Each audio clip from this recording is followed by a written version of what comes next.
मराठी वृत्तपत्र सृष्टीचे जनक आद्य पत्रकार आचार्य बाळशास्त्री जांभेकर यांना त्यांच्या जयंतीनिमित्त अप्पर पोलीस अधीक्षक किशोर काळे यांनी आज मंगळवारी 20 फेब्रुवारी रोजी 12:30 वाजेच्या सुमारास विनम्र अभिवादन केले। धुळे जिल्हा पोलीस अधीक्षक कार्यालयात अप्पर पोलीस अधीक्षक किशोर काळे यांनी आद्य पत्रकार दर्पणकार बाळशास्त्री जांभेकर यांच्या प्रतिमेला पुष्पहार अर्पण करून अभिवादन केले।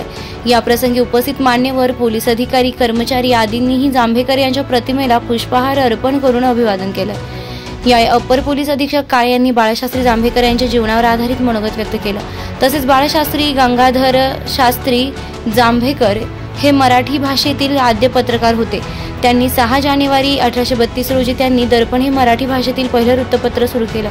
त्यांच्या कार्याला वंदन व स्मृतींना उजाळा देण्यासाठी धुळे जिल्हा पोलीस अधीक्षक कार्यालयात या अभिवादन कार्यक्रमाचं आयोजन करण्यात आलं होतं। यावेळी अप्पर पोलीस अधीक्षक किशोर काळे, स्थानिक गुन्हे शाखेचे पोलीस निरीक्षक दत्तात्रय शिंदे यांच्यासह अनेक पोलीस अधिकारी, कर्मचारी, पत्रकार उपस्थित होते।